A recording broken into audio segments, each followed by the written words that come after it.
Assalamualaikum warahmatullahi wabarakatuh. Semangat pagi, pagi luar biasa. Tetap semangat. Allahu Akbar. Bagaimana kabarnya hari ini, anak-anak ibu yang soleh dan soleha? Alhamdulillah. Mudah-mudahan semuanya dalam keadaan sehat walafiat ya. Amin ya robbal alamin. Halo anak-anak, ketemu kembali dengan Bu Feni pada mata pelajaran tematik 6A dengan tema Selamatkan Makhluk Hidup. Pertemuan kali ini Bu Feni akan menjelaskan muatan pelajaran IPA, yaitu perkembangbiakan tumbuhan. Anak-anak, apakah kalian mengetahui apa itu perkembangbiakan? Yuk kita cari tahu. Perkembangbiakan adalah kemampuan makhluk hidup untuk menghasilkan individu baru atau keturunan yang sifatnya sama atau menyerupai induknya. Tujuannya untuk apa ya? Tujuan dari perkembangbiakan untuk melestarikan keturunannya agar tidak punah. Oh ya, anak-anak ibu, kita juga harus bersyukur dengan adanya tumbuhan di kehidupan kita. Kita bisa menghirup oksigen, kita juga bisa memakan makanan dari hasil tumbuhan itu, dan banyak sekali manfaat dari tumbuhan. Oleh karena itu kita harus mengembangbiakan tumbuhan itu agar bisa tetap lestari dan tidak hilang atau tidak punah. Nah, kita cari tahu yuk bagaimana tumbuhan berkembang biak. Perkembangbiakan tumbuhan dapat dilakukan dengan dua cara. Yang pertama dengan cara generatif. Perkembangbiakan tumbuhan secara generatif artinya perkembangbiakan makhluk hidup yang terjadi melalui perkawinan atau penyerbukan. Dalam hal ini adanya sel betina dan sel jantan yang bersatu yang menghasilkan makhluk hidup baru. Cara yang kedua yaitu dengan vegetatif. Perkembangbiakan tumbuhan secara vegetatif artinya perkembangbiakan makhluk hidup yang terjadi tanpa perkawinan atau penyerbukan. Dalam hal ini hanya ada satu sel saja. Jadi anak-anak bisa membedakan ya perkembangbiakan tumbuhan secara generatif dan vegetatif. Ya, diingat saja. Jika generatif berarti perkembangbiakannya melalui perkawinan, sedangkan vegetatif tanpa perkawinan. Itu kuncinya. Next ya. Untuk lebih jelasnya, yuk kita pahami di poin pertama, perkembangbiakan secara generatif.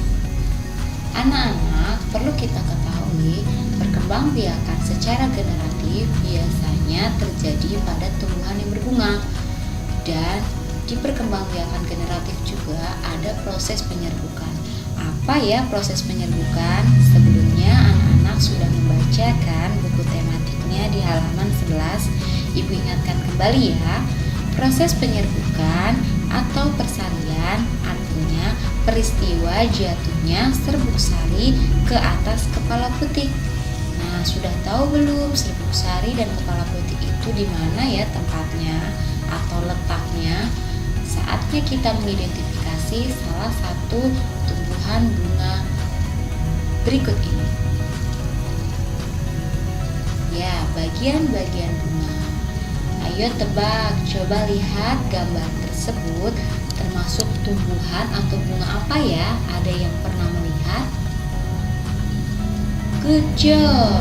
Ya, itu adalah gambar bunga sepatu. Kita akan mengidentifikasi bagian-bagian bunga dari bunga sepatu tersebut. Yang pertama ada tangkai bunga. Tangkai bunga ini biasanya berfungsi untuk menghubungkan bunga dan batang. Yang kedua ada dasar bunga. Dasar bunga ini biasanya dijadikan tempat kedudukan bunga. Yang ketiga ada kelopak. Nah, kelopak ini biasanya berwarna hijau anak-anak dan berfungsi untuk melindungi bunga saat sedang muncul. Yang keempat ada bakal biji. yang ada di dalam ini. Anak-anak coba lihat ya, ini namanya bakal biji yang ada di dalam dari bunga tersebut. Selanjutnya yaitu mahkota. Mahkota ini biasanya warna-warni, ada warna putih, merah, dan fungsinya untuk menarik serangga. Untuk apa? Untuk membantu penyerbukan. Yang selanjutnya itu ada benang sari. Nah, benang sari ini merupakan alat kelamin jantan dan menghasilkan serbuk sari. Yang terakhir yaitu putik. Nah, putik ini merupakan alat kelamin betina. Nah, jadi anak-anak ibu perlu diketahui juga dari bunga sepatu ini memiliki benang sari dan putik, di mana jika bunga yang memiliki dua alat kelamin betina dan jantan, maka bunga ini disebut dengan bunga sempurna. Namun jika bunga tersebut hanya memiliki putik saja atau benang sari saja, maka bunga tersebut dinamakan bunga tidak sempurna. Paham ya sampai di sini? Insya Allah. Next ya, Bu Feni akan menjelaskan jenis-jenis penyerbukan. Sebelumnya Bu Feni sudah menyampaikan bukan, di perkembangbiakan secara generatif itu ada proses penyerbukan. Nah, sekarang kita cari tahu jenis-jenis proses penyerbukan itu ada apa saja. Yang pertama yaitu penyerbukan sendiri. Penyerbukan sendiri artinya penyerbukan terjadi pada satu bunga. Dalam bahasa sainsnya kita sebut otogami. Biasanya nih anak-anak, penyerbukan sendiri itu terjadi pada tumbuhan mangga, jambu, rambutan ya. Dan di sini juga anak-anak bisa lihat ada ilustrasinya bahwa di penyerbukan sendiri ada proses serbuk sari dari satu bunga jatuh ke kepala putik bunga itu sendiri. Jadi di dalam satu bunga itu ya. Yang kedua ada penyerbukan tetangga. Artinya penyerbukan ini terjadi pada bunga lain yang masih dalam satu tumbuhan. Dalam bahasa sainsnya kita sebut geitonogami. Di sini juga ada ilustrasinya anak-anak ya. Jadi dalam penyerbukan tetangga ini adanya serbuk sari dari satu bunga jatuh ke kepala putik bunga lain, tapi masih satu tanaman. Kuncinya adalah lain bunga satu tanaman ya. Yang ketiga itu ada penyerbukan silang. Penyerbukan ini terjadi pada bunga yang berbeda pohon tetapi masih satu jenis. Dalam bahasa sainsnya kita sebut alogami.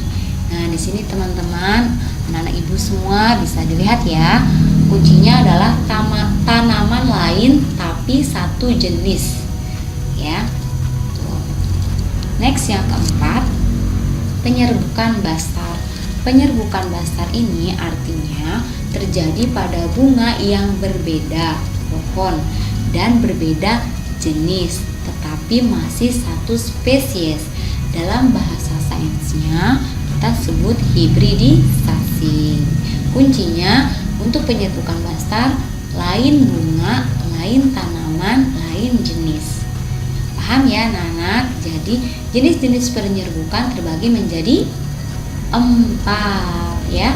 Penyerbukan sendiri, penyerbukan tetangga, penyerbukan silang, dan penyerbukan bastar. Next ya. Selanjutnya dari jenis-jenis penyerbukan tadi itu ada perantaranya dari proses penyerbukan tadi. Yang pertama melalui angin atau bahasa sainsnya anemogami. Yang kedua air atau dalam bahasa sainsnya hidrogami. Yang ketiga hewan atau dalam bahasa sainsnya zoidiogami. Dan yang terakhir manusia, dalam bahasa sainsnya antropogami. Ini adalah 4 perantara dalam proses penyerbukan. Ini gambarannya untuk yang perantara penyerbukan melalui angin. Jadi angin bertiup dan jagung melepaskan serbuk sarinya. Serbuk sari yang dilepaskan terbang terbawa angin sehingga serbuk sari menempel pada putik bunga jagung yang lain. Ini ilustrasinya terjadi pada tumbuhan jagung ya. Yang kedua, air. Serbuk sari lepas dari tangkai, kemudian serbuk sari terbawa arus air yang mengalir. Yang ketiga, serbuk sari menempel pada putik lamun lain. Jadi ini pada tumbuhan lamun atau thalasia ya, melalui air jadi perantara penyerbukannya. Yang ketiga itu hewan. Nah, ini bisa dilihat ya ilustrasinya, ini gambarannya serangga ya yang sedang atau lebah yang sedang hinggap pada bunga untuk mengambil madu. Kemudian lebah itu berpindah dari satu bunga ke bunga yang lain yang sama jenisnya ya. Lalu serbuk sari yang tadi terbawa lebah menempel pada putik di bunga lain. Selanjutnya ada manusia. Nah, ini biasanya ada peran manusia yang ikut membantu dalam proses penyerbukan dengan menggunakan alat yang digunakan oleh manusia itu sendiri. Nah, selanjutnya yang kedua, perkembangbiakan secara vegetatif. Anak-anak perlu kita ketahui bahwa perkembangbiakan secara vegetatif dibagi menjadi dua. Yang pertama ada vegetatif alami. Perkembangbiakan secara vegetatif alami ada 6 poin. Yang pertama dengan cara spora, yang kedua rizoma atau akar tinggal, yang ketiga tunas, yang keempat tunas adventif, yang kelima umbi. Nah, anak-anak, untuk umbi ini dibagi lagi menjadi 3 jenis. Ada umbi batang, umbi lapis, dan umbi akar. Yang keenam ada geragi atau stolon. Selanjutnya yang kedua, perkembangbiakan secara vegetatif buatan. Ada 5 poin. Yang pertama dengan cara mencangkok, kedua dengan setek, yang ketiga menyambung atau mengenten, yang keempat merunduk, yang kelima okulasi atau menempel. Nah, untuk lebih jelasnya, yuk kita cari tahu mengenai vegetatif alami.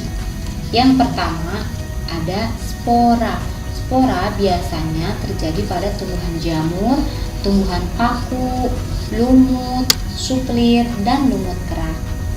Nah, anak-anak perlu kita ketahui kotak tempat spora namanya sporangium.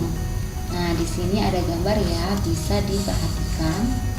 Nah, jika spora-spora jatuh di tempat lembab seperti ini akan terjadi ya, suplir, lumut, tumbuhan paku. Next ya. 2 yaitu akar tinggal atau rizoma. Biasanya terjadi pada tumbuhan kunyit, lengkoas, jahe, kencur, dan juga rumput. Nah, di dalam batangnya itu beruas yang tertanam di dalam tanah, di mana setiap ruas dapat tumbuh tunas. Nah, ini gambarannya ya untuk rizoma. Seperti ini.